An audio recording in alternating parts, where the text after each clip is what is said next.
Consider this.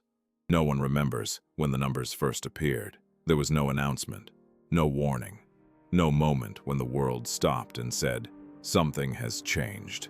They were just there, faint, almost polite, a subtle shimmer beneath the skin, easy to miss, easy to deny, until someone stopped moving, not collapsing, not screaming, just stopping. Mid-step, mid-breath, mid-thought. A man freezes while reaching for his phone. A woman locks in place with tears still forming. A child stops laughing, mouth open, sound unfinished. Everyone assumed it wouldn't happen to them. Doctors arrive, heartbeats are steady, brains are active, lungs are breathing. Machines insist nothing is wrong, but nothing reaches them. No voice, no pain, no touch. They are alive and completely unreachable. The number keeps falling. At first, people convince themselves it's random, a glitch, a coincidence, a new kind of illness, until the patterns begin to whisper. Not age, not health, not wealth. The numbers don't care who you are. They care about something else, something quieter, something heavier. People with high numbers feel untouchable. They postpone apologies. They delay hard conversations. They stay where they are, unhappy but familiar. They assume tomorrow exists.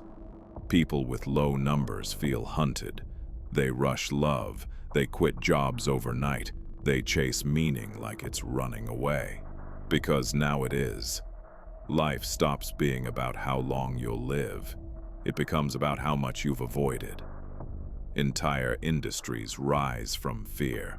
Countdown analysts, countdown counselors, countdown predictions. Apps promise clarity. Influencers sell hope. No one asks what the number means. They only ask how long they have left. Then the freezes become specific. No one freezes randomly. They freeze before something important. A confession, a decision, a truth. Someone freezes outside a hospital room. Someone else stops before stepping onto a stage. Another freezes with a message typed, but never sent. The moment before honesty. The moment before change. That's when the truth surfaces. The number is not counting time. It's counting unfinished honesty.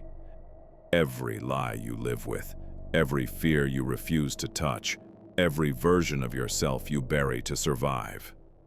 The countdown doesn't punish mistakes. It punishes avoidance. Some people try to outrun it. They travel constantly. They drown themselves in noise. They numb everything. Work, drugs, endless distraction. Their numbers fall faster. The mirror doesn't like being ignored. Others do something terrifying. They stop. They sit with memories they swore were dead. They say the thing they practiced for years but never spoke. They face the version of themselves they abandoned. Their numbers don't reset. They slow. Just enough to breathe. Just enough to move. And humanity splits. Some people decide they don't want the truth. They want comfort. They sit down when their number drops low. Better frozen than exposed.